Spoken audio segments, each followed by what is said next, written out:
Yes, hello everyone. I am Muhid Ahmed Siddiqui with a live online session of paper P1 of SIMA qualification. Now, before I start, I would like to know that you can see my screen and you can hear me clearly. Please let me know by writing in the chat box that you can see my screen and you can hear me clearly so that I can be sure that everything is fine so that I can start. Please write in the chat box so that I can be sure.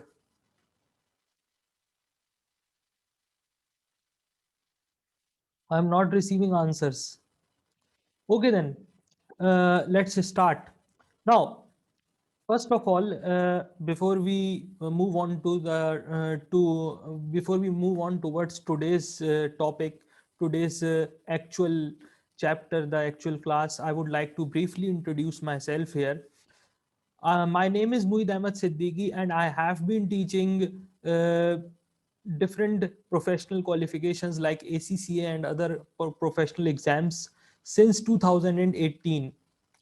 Now, I hold the ACCA affiliate status. I have passed all the exams of the ACCA qualification, and I am proud to tell you that I am ACCA qualified.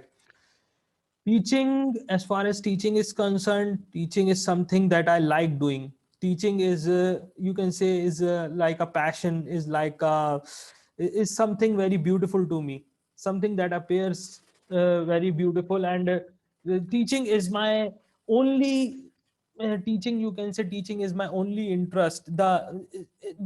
Teaching is the only thing that fascinates me more than anything else. Now, uh, and I have also, apart from being in teaching, I have also worked as an auditor and accountant for several years. Now, so this SIMA paper P1, speaking of SIMA paper P1, let's move on. The topic for today's class that I have decided is absorption and marginal costing. This is a very fundamental topic. I hope that you have studied this chapter before in your BA2 exam. I hope that all of you are familiar with what is absorption costing and marginal costing. You are likely to know already, all of you are likely to know many things about absorption and marginal costing. The difference between the P1 paper and the BA2 paper is that at this level you are required to solve more difficult questions of absorption and marginal costing as compared to the BA2 exam. Now, first of all, let me know by writing in the chat box how many of you have studied this topic before, absorption and marginal costing. Who has studied this chapter before? Absorption and marginal costing. I know a little about BA2. Actually, I have taught more at the F5 level. At the F5 ACCA level, that is the corresponding paper of P1 in the ACCA qualification. That's why I don't know much about BA2 right now. Please let me know by writing in the chat box that who has studied this topic before. Those who are watching this live online session, please let me know by writing in the chat box. How many of you have studied this topic before, absorption and marginal costing? Yes, please let me know by writing in the chat box. No one seems interested to tell me that they have studied absorption and marginal costing, as I am receiving no replies from your side. Please. Okay, then move forward. I haven't received any reply. First of all, absorption costing. What is absorption costing? Now, absorption costing is a costing technique. The traditional absorption costing is a costing technique, and the absorption costing aims to value inventories at full cost of production. Aims to value inventories at the full production cost per unit. Okay. Now, what we do in absorption costing, we not only take the variable cost, but charge uh, we also charge fixed production cost to the unit cost of the inventory. Now, this is something the charging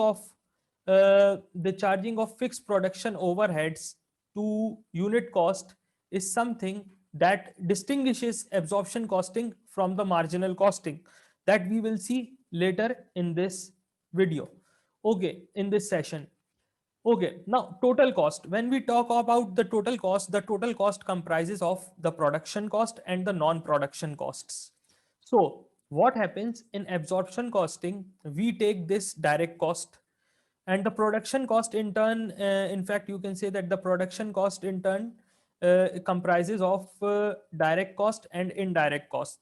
By indirect cost, we mean production overheads like factory rent, supervisors, salary of the supervisor working in the factory, electricity, depreciation of equipments in the factory building. These are what our production overheads. Now, in absorption costing, we take all the production costs. We take all the production costs in absorption costing to value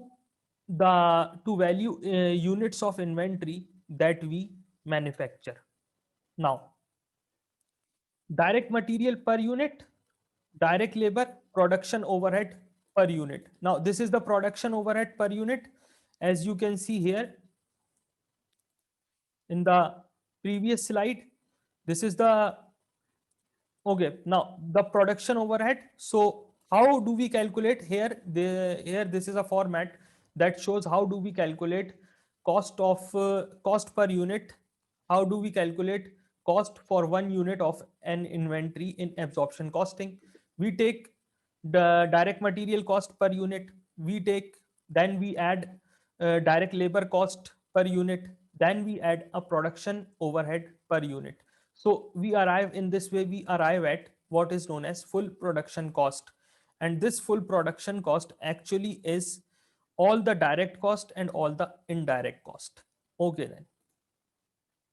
So moving forward, overhead absorption rate. This is the rate at which we absorb overheads to units of products. And how do we calculate this rate? We calculate this rate using this formula: total budgeted overhead cost divided by budgeted production volume.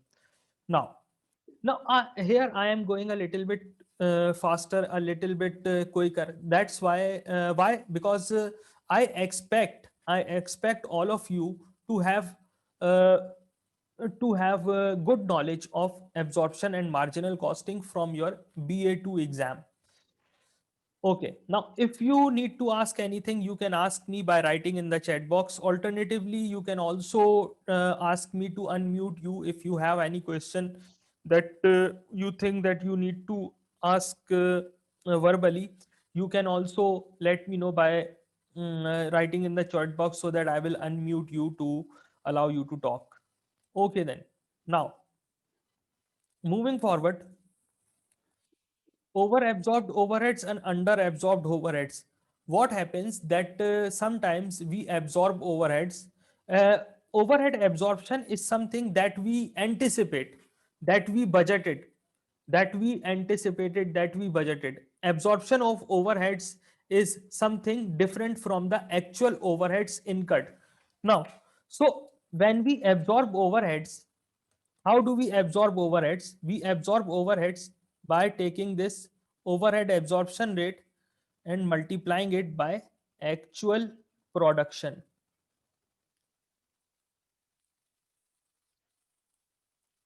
Now, what if the actual overheads, but the actual overheads are not always equal,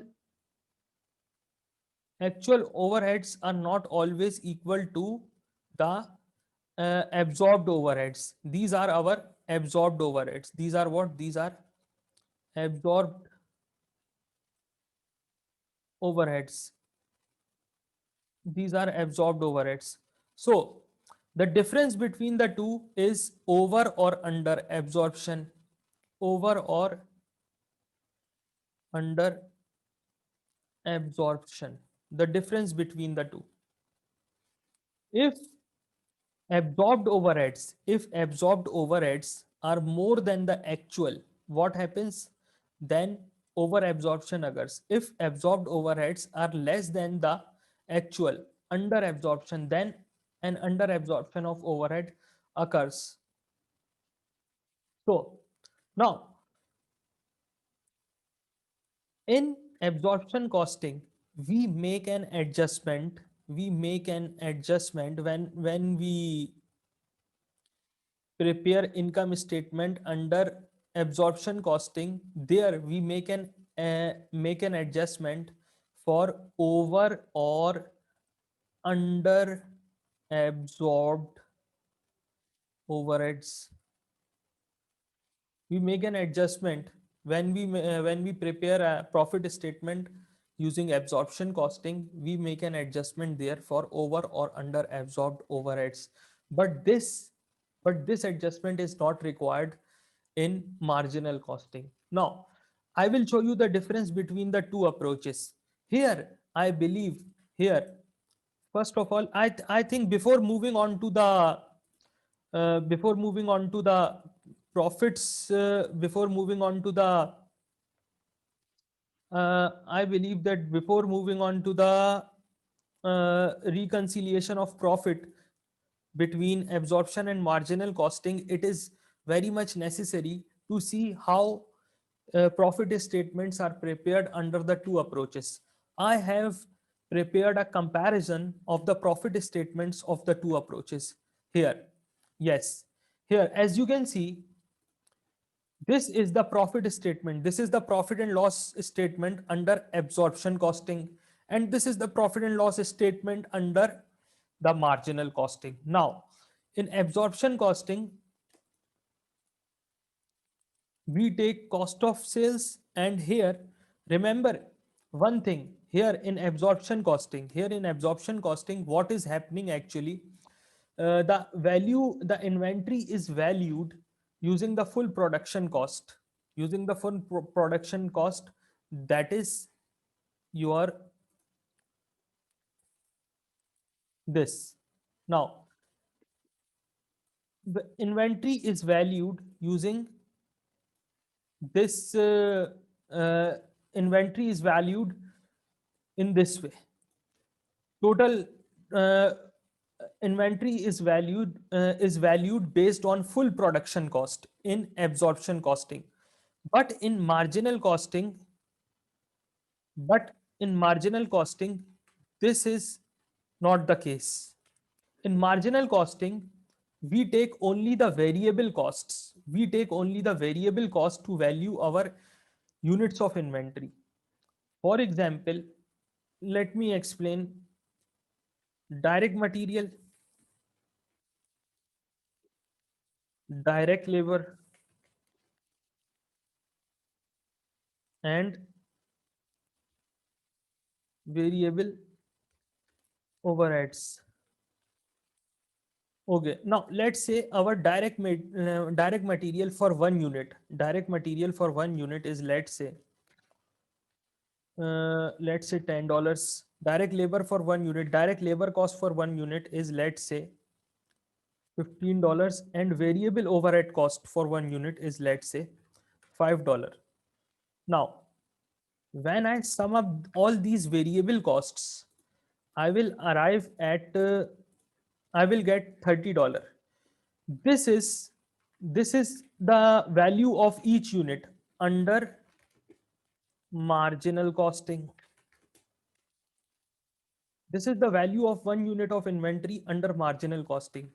But what if I add fixed production overhead? I absorb fixed production overhead using uh,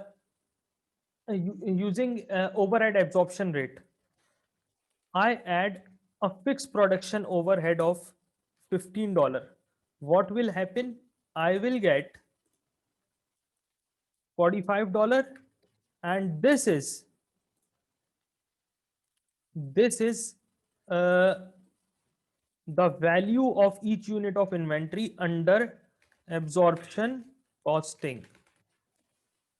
This is the value of one unit of inventory in absorption costing. Now, you can see that in absorption costing, this is the point to understand. This is the point to understand.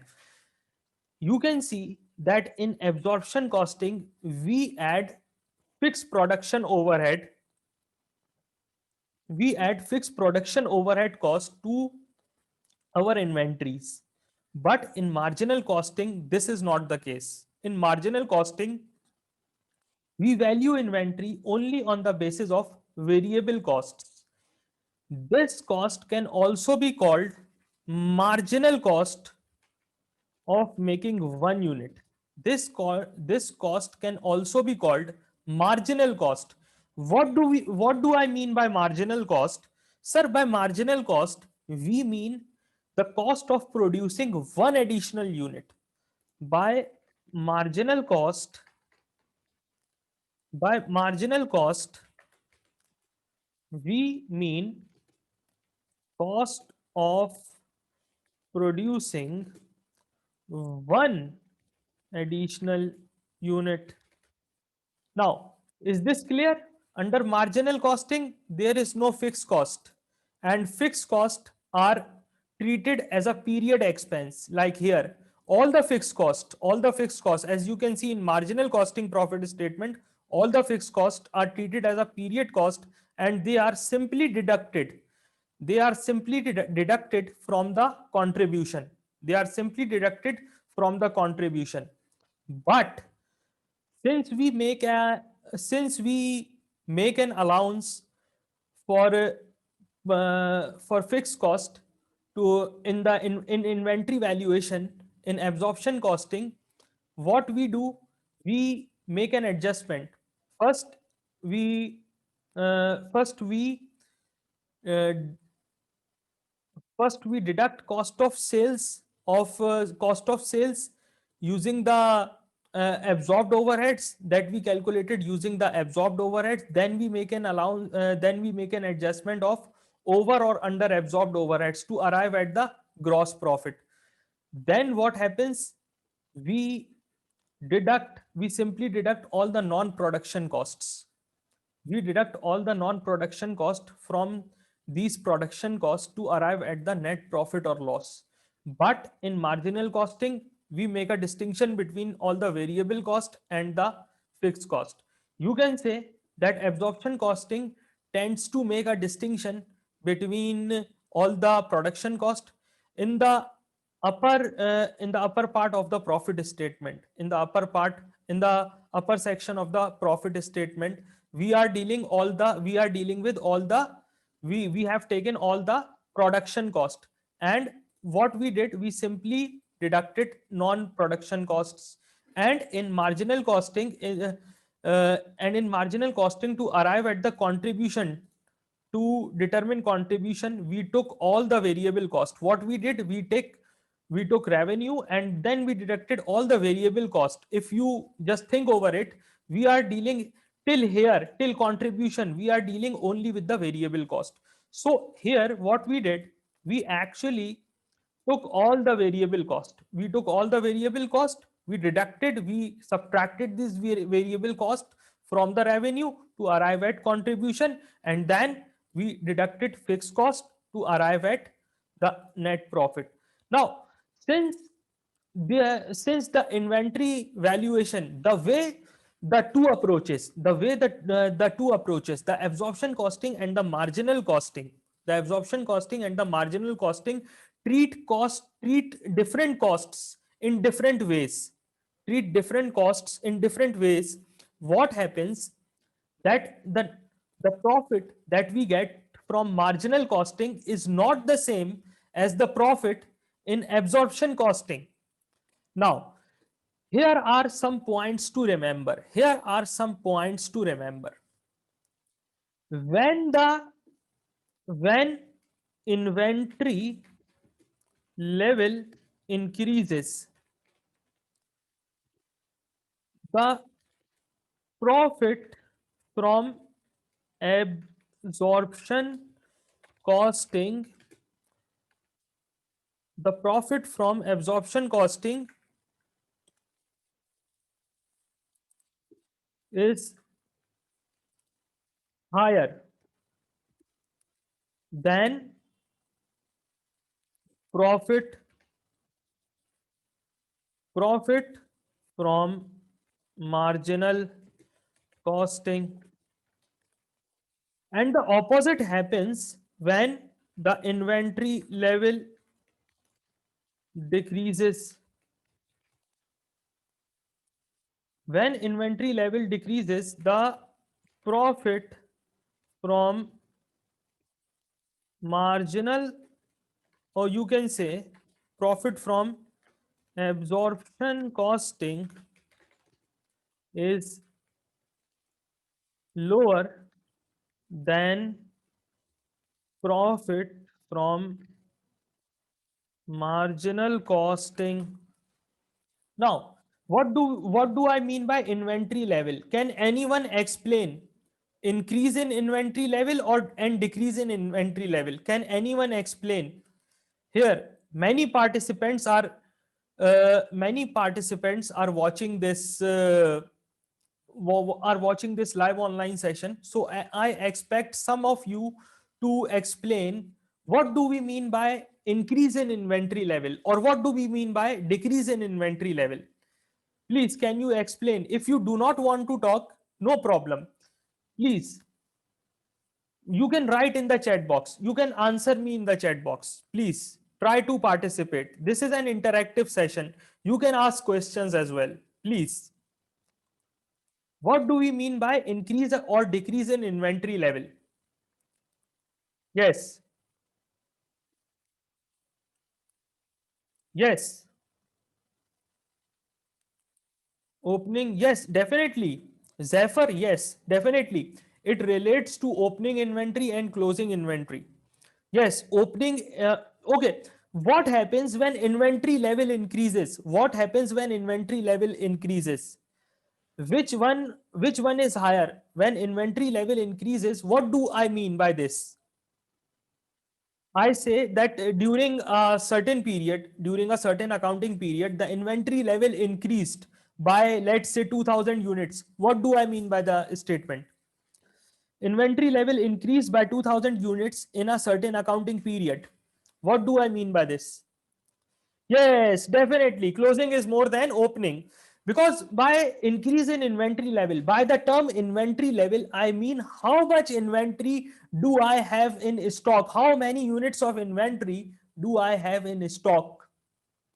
How many units of inventory do I have in stock? That, are you getting my point? How many units of inventory do I have in stock? This is what I mean by the term inventory level. The number of units that I have in stock means my inventory level. And the increase or decrease, by the term increase or decrease, I mean whether my opening stock was higher or my closing stock was higher. A comparison actually between the opening and the closing stock. Yes. Do you want me? Shall it so? Do you want me to unmute you? Do you want me to unmute you? Yes. I am giving you an opportunity to talk. Yes, Shelitso, you can ask me verbally. You can ask me verbally, please. Yes, Shelitso, you can ask me verbally.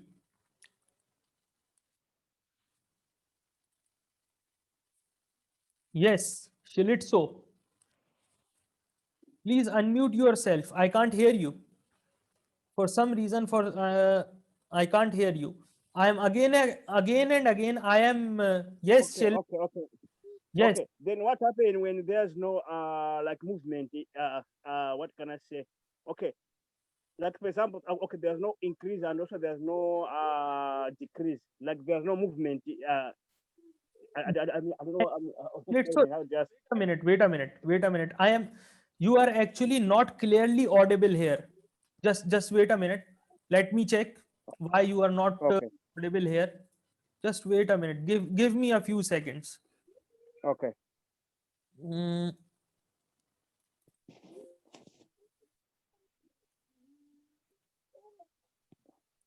yes. Now tell me, Shelitso. Yes, Shelitso.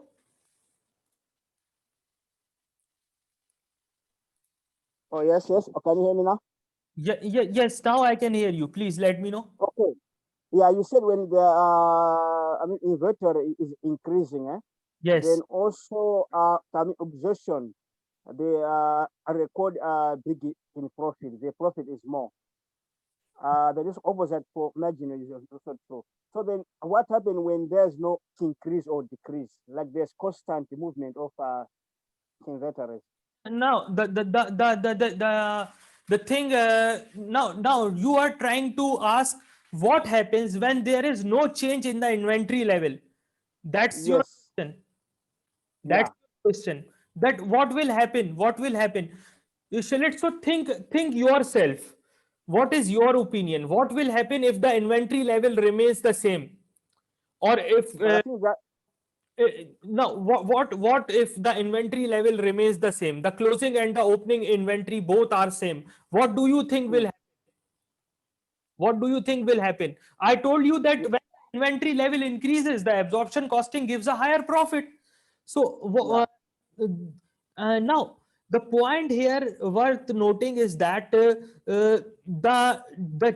difference in the profits from the two approaches is because of change in what? Change in the inventory levels. So mm, when the inventory level remains the same during a certain accounting period, both the same at the opening and the closing of the accounting period, what will happen?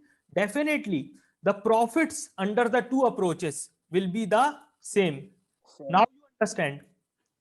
Yeah, thank you, thank you. Yes. Now is that clear? Is your question clear to you? Yeah, it's clear now. It's clear.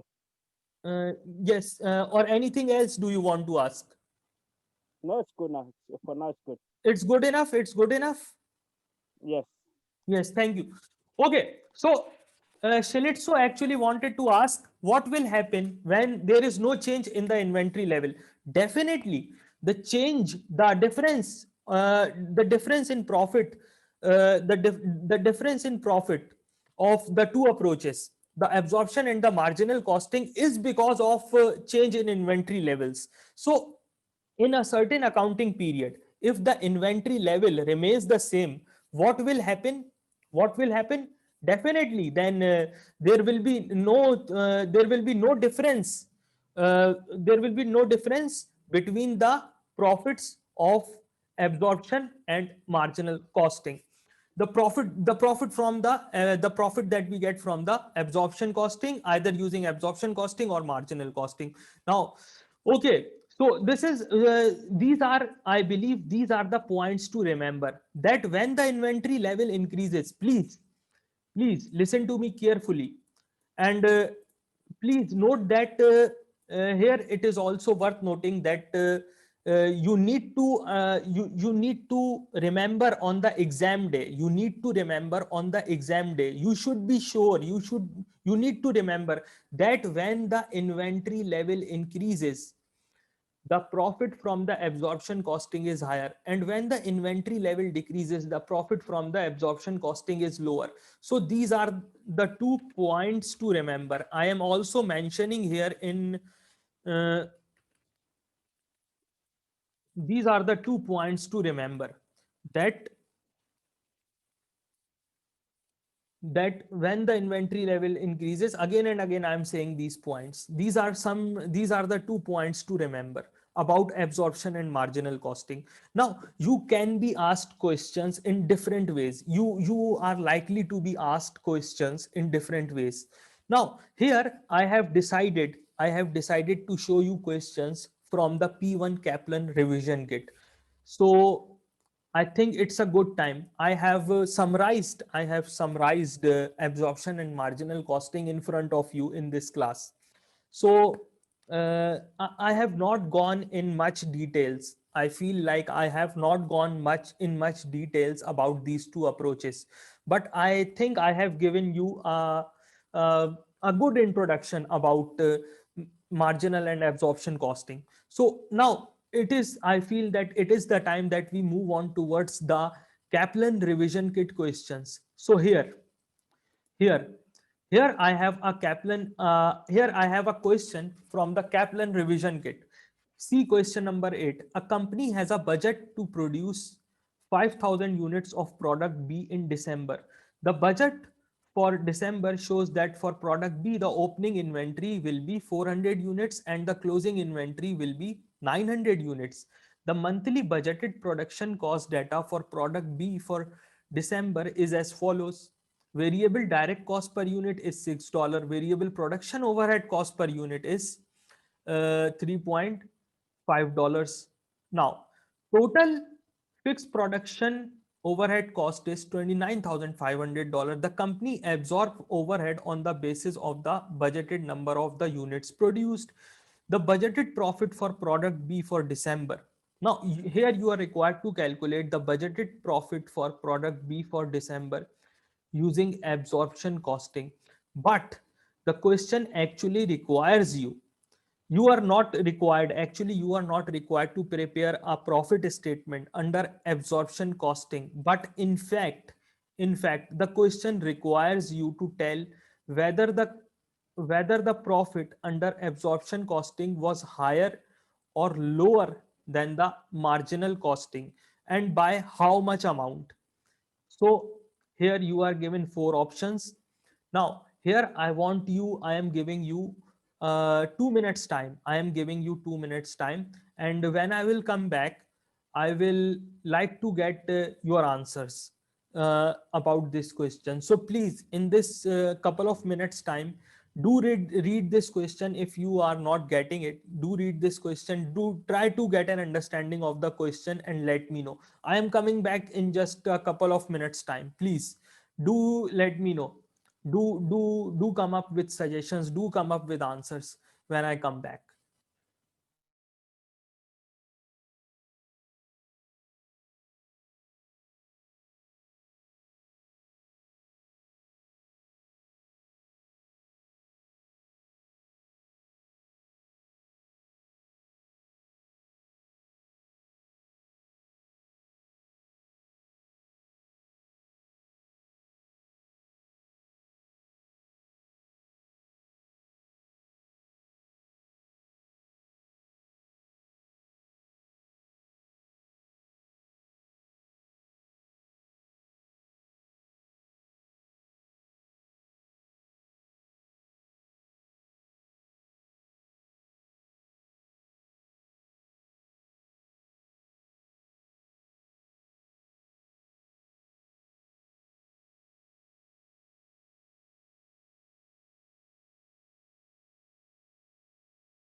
Okay. Now, there is one more thing. There is one more thing.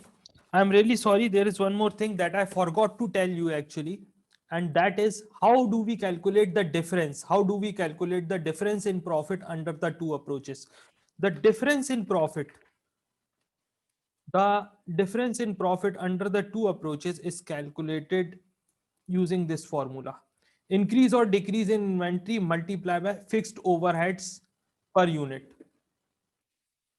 Fixed overhead per unit. Now, using this formula, we calculate the difference in profit under the two approaches, the absorption and the marginal costing, using this formula. First, if you can also write this as difference in profit. Difference in profit is equals to change in inventory level, change in inventory level multiply by absorbed fixed overhead per unit. Fixed overhead, fixed overhead per unit. Now, fixed overhead per unit, this is actually fixed overhead per unit is actually the absorbed overhead. The overhead, the part of the fixed overhead that we absorbed in the absorption costing under the absorption costing approach. So I can say that the difference in profit is due to the difference in profit arises due to the fixed overhead, mainly due to the fixed overheads and the change in inventory levels. The change in inventory levels and the fixed overhead cost per unit. So the difference in profit arises because of the change in the inventory levels and the fixed overhead per unit. Because of these two things, the change in the inventory level and the fixed overhead. Firstly, the fixed overhead, and secondly, the change in inventory level. Because if we do not, if we, as you can see, if we do not absorb any fixed cost, if we do not add any fixed cost in absorption costing, this will be the same as this cost will be the same as marginal costing.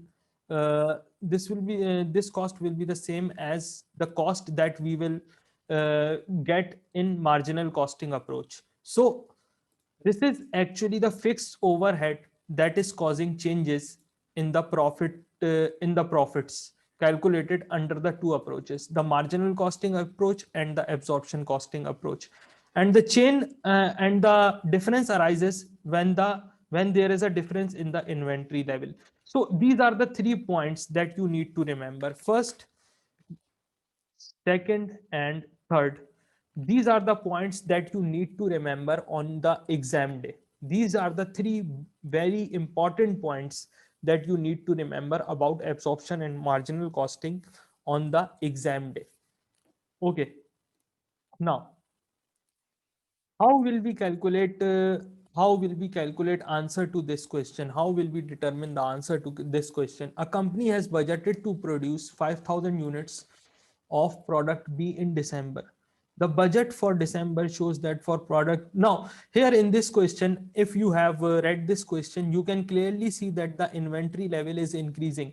And when the inventory level is increasing, in this question, the inventory level has increased. So as I said, if you can remember the three important points, then you can be sure just by reading, just when you come to know that the inventory level has increased while reading the question, just when you come to know that the inventory level has increased, you can easily tell that absorption costing, you will easily determine that the absorption costing will give a higher profit as compared to the marginal costing, because the inventory level has increased.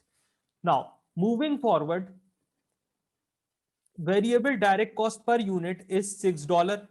Variable production overhead cost per unit is $3.5, and fixed production overhead cost is $29,500.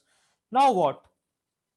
Now what? So fixed production overhead costs during the period are $29,500. And how many units were budgeted to did the company budget to produce? 5,000 units. 5,000 units. It means that the budgeted fixed cost per unit. How much was the budgeted fixed cost per unit? Please let me know by writing in the chat box. Please let me know by writing in the chat box. Yes, 29,500 divided by 5,000. Now let me show you.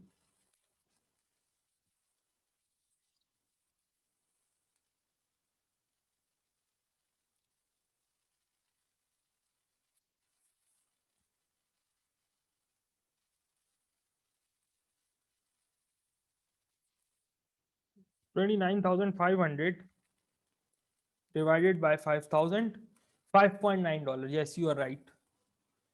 5.9 thousand per unit. These were the budgeted overheads per unit, or you can say that it can also be your overhead absorption rate, because the formula for overhead absorption, rate is budgeted overheads divided by budgeted level of activity. Now, if let's say these are the budgeted overheads, then it will be 29,500, and budgeted level of activity. And if this is the, if we treat this as level of activity, we will get $5.9. So this is also, you can say this is also an overhead absorption rate, $5.9 per unit. And definitely we absorb overheads to products based on this rate. So fixed overhead cost per unit, if we are absorbing overheads on the basis of production volume, then this is the overhead absorption rate, you can say. Okay, then now 5.9, and according to the, I told you how do we calculate the difference, in profits under the two approaches. How do we calculate the difference in profit under the two approaches? The difference is calculated as change in inventory level, change in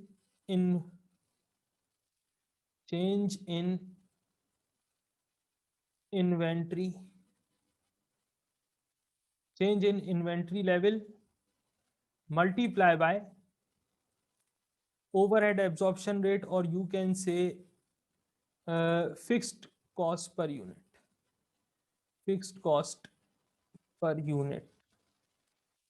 Or should I lie?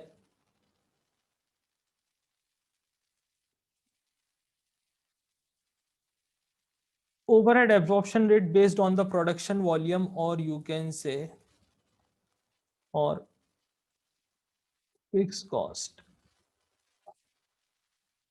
per unit. This. Okay, now change in inventory level. How much is the change in inventory level? That is 500 units. Because how much was the inventory at the end? 900 units, and at the beginning it was 400 units. Now, when we multiply this by the overhead absorption rate, that is $5.9 per unit, we will get how much? We will get $29,500. Now, as the inventory level has risen, as the inventory level has increased from 400 units to 900 units, we will get a profit under absorption costing,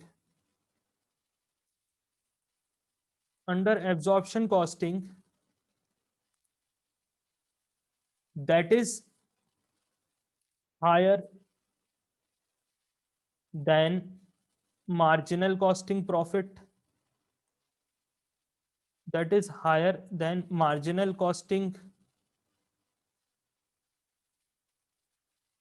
profit. And by how much amount? By an amount equal to this, $29,500. That's why the answer to this question is, oh, it means that I have made some mistake somewhere. Sorry, 500 multiplied by 5.9 will be 29,500. 2950, sorry, 2950 will be 2950. I added a zero because what I did, actually I multiplied it by 5,000 instead of 500. Wrongly I multiplied it by 5,000 instead of 500. So this is the amount by which absorption costing profit will exceed the marginal costing profit. So it will be 2950 and not 29,500. 2950. Now, B will be the correct answer, as the profit and the profit under absorption costing will be higher than the marginal costing. So, B will be the correct answer. Is that clear? Anything that you need to ask about this question? Anything that you need to ask about this question? Yes, please let me know by writing in the chat box. Is there anything that you need to ask? Now, there is one more point that I would like to tell you about the questions that are asked in the exams. Sometimes what happens that the examiner mentions that budgeted production, budgeted production is the same as uh, let's say as units sold. Budgeted production in fact was budgeted production was the same as, or production was the same as, the number of units sold.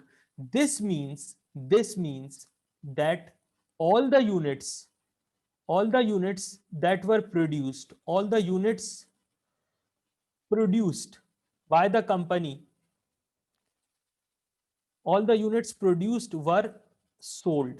All the units that the company manufactured were sold in the during the accounting period. Now, what do you think? What should be the change in the inventory level in this case? Please write in the chat box. What do you think? Think over it. What do you think? If all the units that you produced, all the units that you manufactured in an accounting period were sold, then what will be the change in the inventory level in that case, in this case?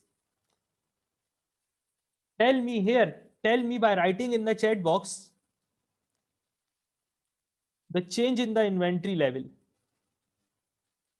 Change in the inventory level. Please tell me. Change in the inventory level. Yes.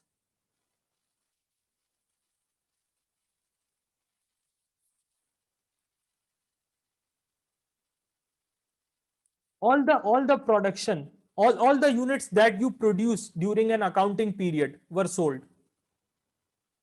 What should be the change in the inventory level? Think over it.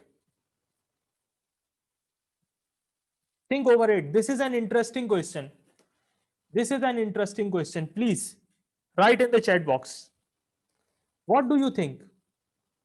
Because these kinds of questions are asked in the exam. If you can tell me, if you can tell me the answer to this question, it means that your concepts are very much clear, are pretty much clear. Please let me know by writing in the chat box. What do you think? I need an answer. I am getting answers, but from very few participants, not many. Think over it. You can also make a guess. No problem. Think over it. Think over it. Now, let me tell you. Let me tell you. Let's say opening inventory. My opening inventory is, let's say, 500 units. I produced during the accounting period, during the period I manufactured or I produced in my factory, let's say 1000 units, and all these units were sold. The 1000 units that I produced during the period, all these units I was able to sell all these units.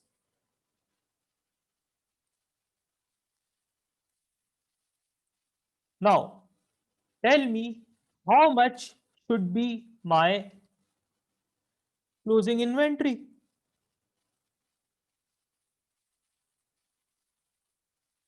How much should be my closing inventory? Please write in the chat box.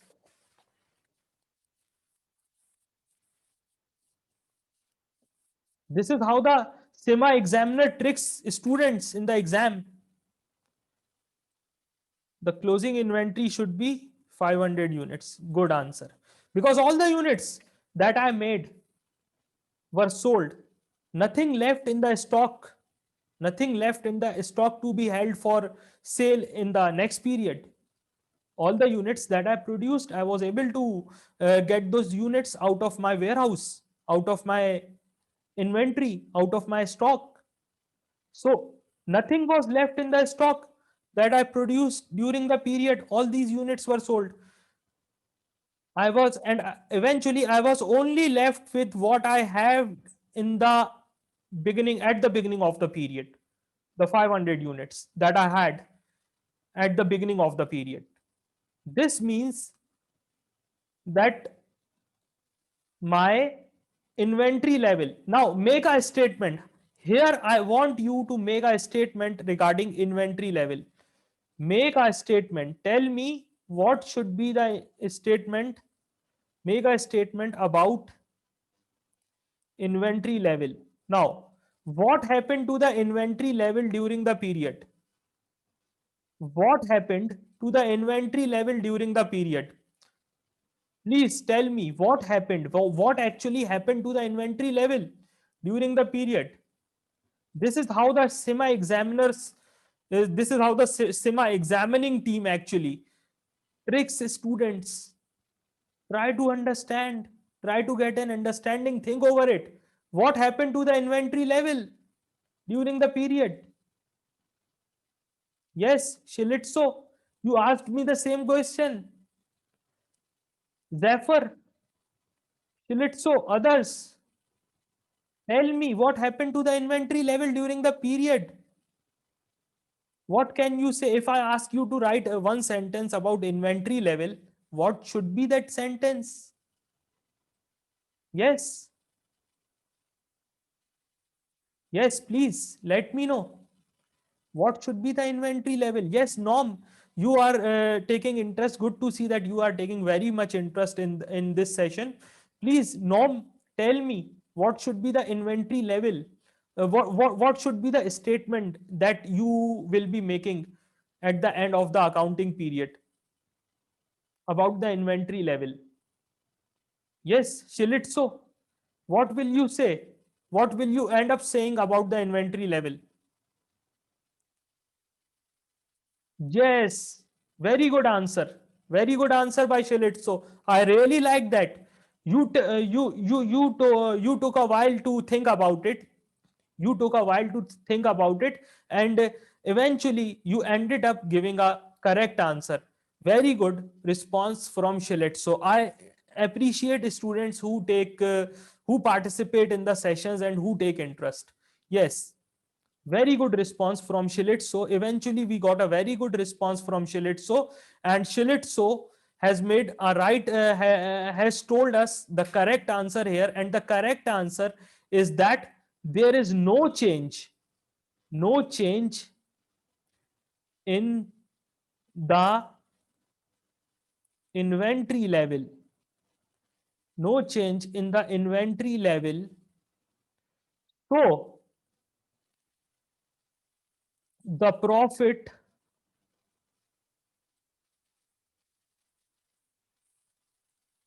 under the two approaches, the marginal and the absorption costing, will be the same. So we learned three important things in this session. To sum up, we learned three important things in this session. Number one, when inventory level increases, or when you can say that closing stock is higher than the opening stock, then absorption costing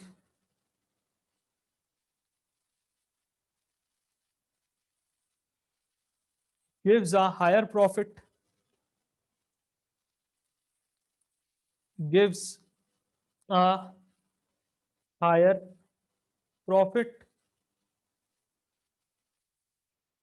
Again and again, I am writing when the inventory level decreases, when inventory level decreases, what happens?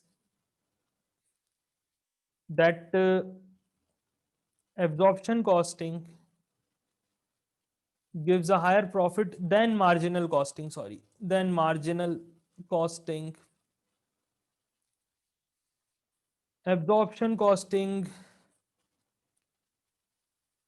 gives a lower profit, a lower profit than marginal costing. And this difference in profits, this difference in profits is caused by two things. This difference in profits, this difference in profits is because of the two factors. Number one, the absorbed fixed cost, fixed costs absorbed under absorption costing, and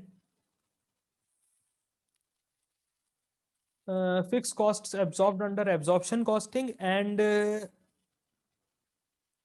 secondly, the change in inventory levels. Change in inventory levels. So, to sum up, we learned three important points. Now, I believe that if you keep these three important points in your mind, they will prove to be these 3 points will prove to be very helpful on the exam day. I suggest that you just learn these points by heart.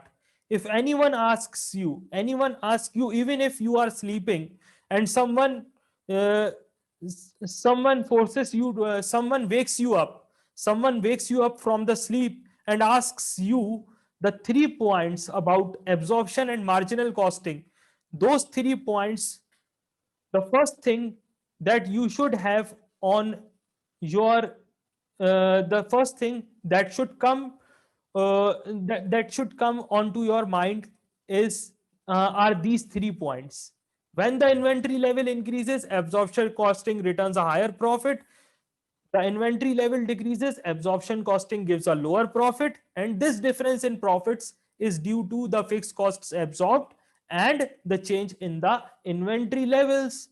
So these are the 3 points that we learned, the three important points that we learned about the absorption and the marginal costing approach. And I am of the opinion that these 3 points are going to be very helpful, very useful on the exam day for all of you. So this is all what I have for the today's session. If there is anything that you want to ask me, I am here to answer your questions. If there is anything that you want to ask me, I am here to answer your questions. Last but not least, I would like to tell you something about my full course. Well, I have seen students in Africa; they are struggling. They are struggling financially. Many of the students doing SIMA qualification are actually struggling financially, and they are struggling financially, badly struggling financially. They are it seems like students need financial support, and they need classes at lower prices. So I have decided to start my full course soon. I will be starting my full course, and that will be at very reasonable rates. So please let me know if you are interested in that full course also. Now, my methodology, my way of teaching is that uh, I give my students my notes, my handouts, and I urge my students to practice again and again. And the most important thing about my full course, my paid course is that I keep on assessing, I keep on evaluating students throughout. I take tests regularly. That's what I think is something that distinguishes me from the other teachers. So please let me know if you are also interested in my full course. My name is Mueed Ahmed Siddiqui and I am here in Karachi, Pakistan. From Karachi, Pakistan, I am teaching from Karachi, Pakistan. And anything that you want to ask about today's session, please let me know. You can tell me by writing in the chat box, or you can also contact me via WhatsApp. My number is also given in the uh, my number is also given on this PowerPoint slides.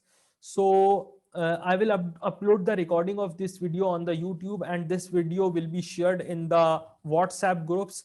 So please let me know if you need any kind of assistance. You can contact me via WhatsApp, via Facebook, and any other social media platform like LinkedIn. I'm also on the LinkedIn, and I may also be starting Instagram posts as well. So please let me know anything that you need to ask before I leave. Anything that you need to ask, please let me know by writing in the chat box, or you can also ask me to unmute you so that you can ask me verbally as well. Please let me know. Yes, anything that you need to ask, that you need to know. Yes, please, anything that you want to ask here.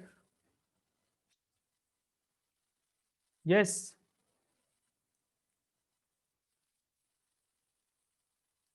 Yes, yes, I urge students. Yes, I always tell students to tell me the areas where they are finding difficulties, the areas that they are finding difficult. Variances, can you list, please? Can you please list which variances will you like to watch? Which variances lecture will you like to attend? Can you please list the variances that you find difficult? There are a number of variances like materials variance, like the labor variance. Some of them are very basic, like the material, the material, the labor, the overheads variance, the planning and operational variances, the mix variance, the yield variance, variable fixed, variable overheads variance. You mean Zephyr? Overheads variance? Yes, Zephyr. Overheads variance. Yes, and what about the mix and the yield variance and the planning and the operational variance? Yes, backwards calculation is also difficult, definitely. Backwards, this is a good topic, the backwards calculation. And anything else? Any other topic that is coming into your mind right now? Yes, yes, the backwards calculation. I am well aware. The backwards calculation normally cause problems. Yes. And anything else? Zephyr and Shilitso and anyone else?